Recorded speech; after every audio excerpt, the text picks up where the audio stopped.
Hey guys, and welcome back to another video. Today we are going to be talking about Fairy Tail chapters 31 and 32.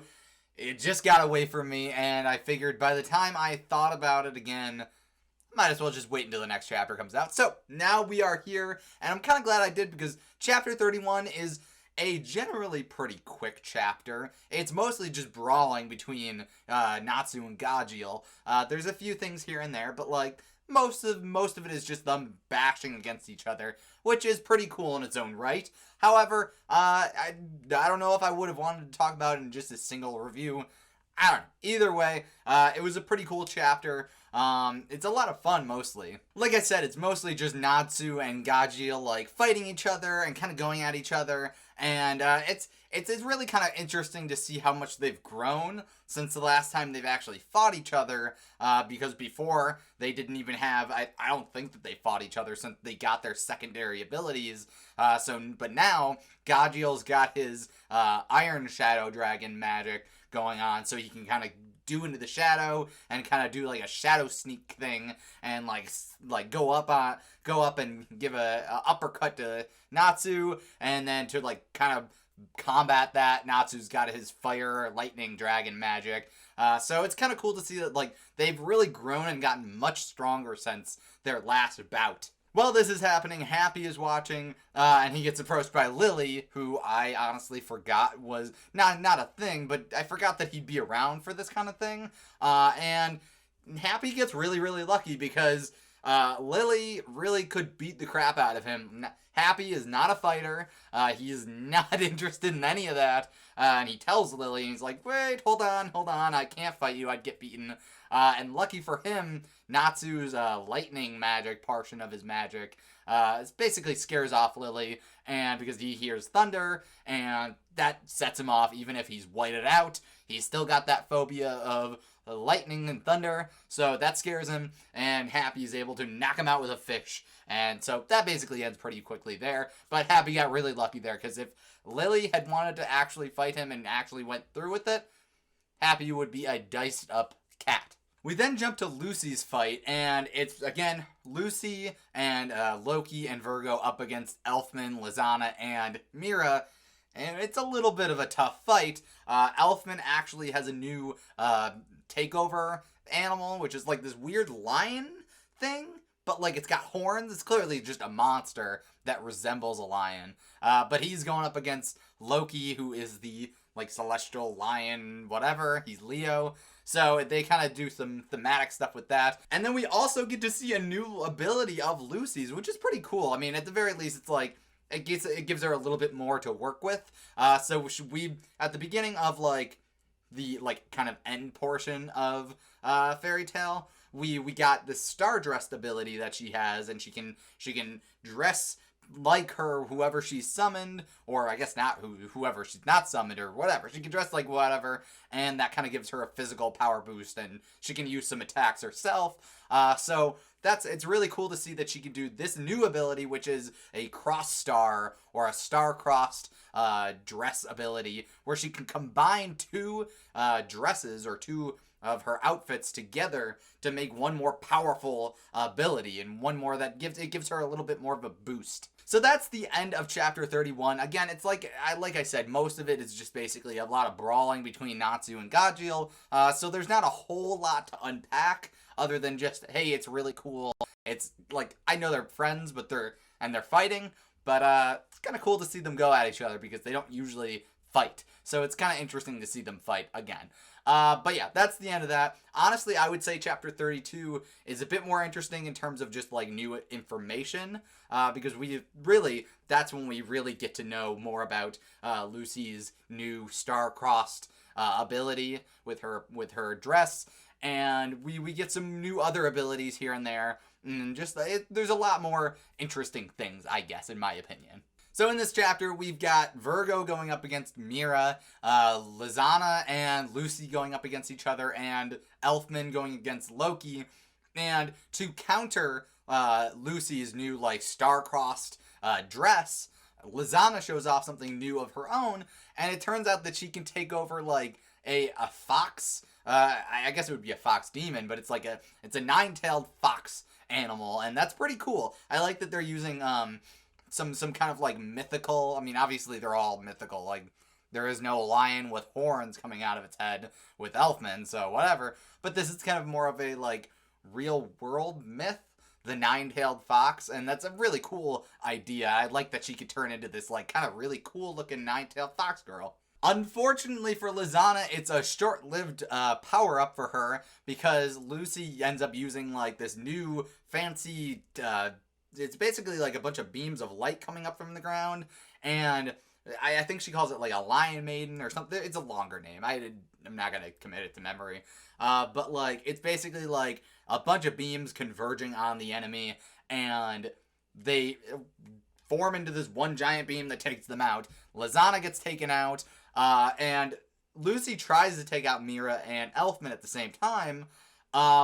Unfortunately, only Lizana gets taken out. She's clearly the weakest out of the three anyways. But I was actually surprised that Elfman came out unscathed, because while he's not as weak as Lizana, he's still not that strong comparatively to like Mira. So like, I don't know. I was expecting Mira to be fine, but Elfman's there too still. Ultimately, Lucy's star-crossed dress fades away, and because it's like a power-up, like a legit power-up, and she can only use it for a short amount of time because presumably it uses a lot of her magic, and so then she reverts back to what, like, I guess whatever she was wearing last. At the very least, in this case, she reverts back to her, like, Leo dress. Meanwhile, Virgo is completely useless in this fight altogether. She's shown strung up by, like, a rope or something like that, and honestly, I wasn't 100% sure she'd be any use anyways, because when they first kind of like matched themselves up and she was up against Mira, she was saying, like, I think Mira made a comment about like, oh, who wants to get punished first, but that was meant to be like kind of an evil, like, oh, she's gonna hurt people, and Virgo's right, that's like Virgo's wheelhouse, so she was like, I'm up next, so ultimately she just basically let Mira do whatever she wanted to her, and she got strung up and she's useless in this battle. We then jump away from that fight. I don't know how Lucy's gonna handle it because Mira and Elfman are pretty strong, especially together, and I guess at least she got rid of Lizana. But we jump away from that fight to a very quick couple of panels with Toka just basically talking to herself about like the plan, blah blah blah blah blah. Nothing crazy interesting there.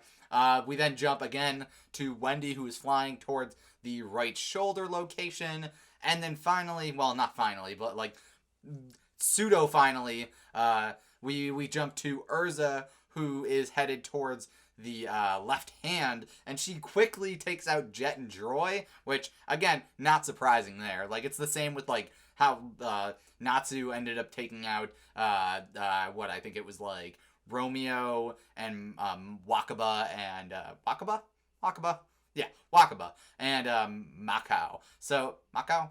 I don't know their names, right? I don't know why I can't remember how to say their names. Either way, he took out them, so Urza took out Jet and Droy, so it's not surprising. I will say, though, as she's running past them after, like, knocking them out, she like, berates them for being weak and that they need training, so that's kind of funny that she's, like, still lecturing them despite them being, like, the enemy, technically, currently. In any event, she reaches, like, I guess they're churches or something like that, but she reaches the church with the orb, and of course her enemy or her opponent is Jalal, and, like, I saw that coming from a mile away. If they weren't gonna fight each other in some way, I don't know, it would have been a missed opportunity. I don't think they've actively fought against each other.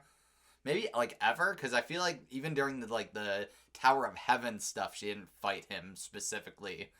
I guess maybe a little bit, but either way, it's been a while since they've, like, been adversaries. So I'm interested to see how this goes, especially since they're both fairly powerful. But things got a little weird. They didn't actually start fighting. Urza was, like, already, like, getting ready to be like, okay, listen, he's my boy, but I gotta take him out. And she, like, changes into her, like, no armor stance or whatever with just the swords. And he then does something weird, something out of character. She at first says, like, okay, listen, no games here, come at me, I'm gonna fight you. And he returns this comment with, "No, I think you should come at me." And he takes off his cloak, and he's just wearing underwear, and it's really weird. She's thrown, like, for a loop, and it's just really weird. I don't know what they're going on with this. If this ends up with them doing the nasty, I don't know. I think, I don't know. I wouldn't mind seeing, like, an actual fight between them, but and of course, we don't see anything more of that for the rest of the chapter. We then jump very quickly again to Natsu and Gajeel fighting, and that's just like to show that they're still going on. And finally, we end up with Gray versus the Thunder Legion, and there's a quick couple of like panels with like, oh, they're kind of going at each other, getting some kicks in, and not that like Gray's like really giving a hard time at this point, but like he has to like end up trying to use his ice magic. During this whole exchange, though, Juvia is standing in the background, wishing that she could help. She almost runs out to help him, but like she has to stop it herself because she knows that she doesn't have any magic.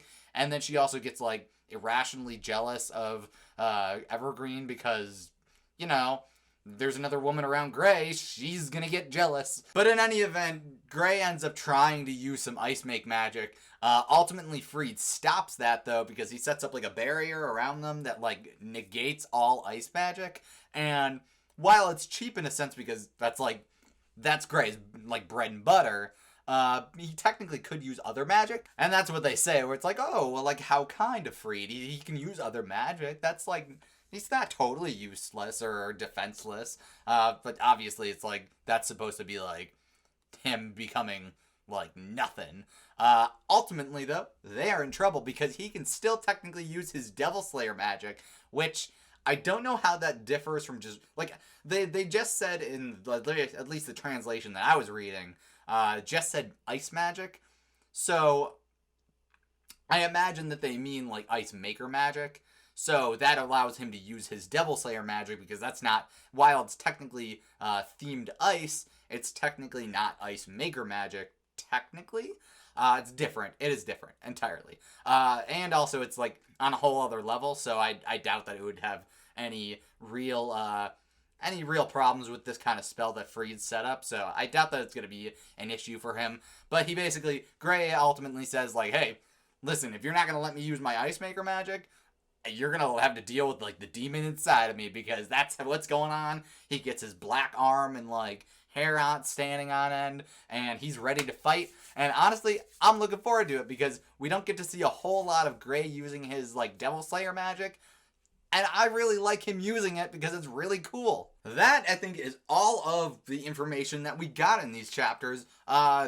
Makes me glad again that maybe I kind of skipped last time, not last week, because this is a bi-weekly chapter, but the last chapter, and I feel like it would have been weird and quick to go over chapter 31 by itself, since it's basically just Natsu and Gajeel brawling out. It was a fun chapter. I really like both, honestly. But I don't know. I'm glad that they did them together. Yeah, those are my thoughts on this chapter. Well, these chapters. Let me know what you guys think down below in the comment section. Did you enjoy this? What fight are you specifically looking forward to the most? Yeah, let me know what you guys thought down below in the comment section. And if you enjoyed this video, make sure to leave a like. I would greatly appreciate it. And if you want to see more from me, make sure to subscribe and ring the bell. That way you'll get all the notifications when I upload. I will see you guys in another video. So long!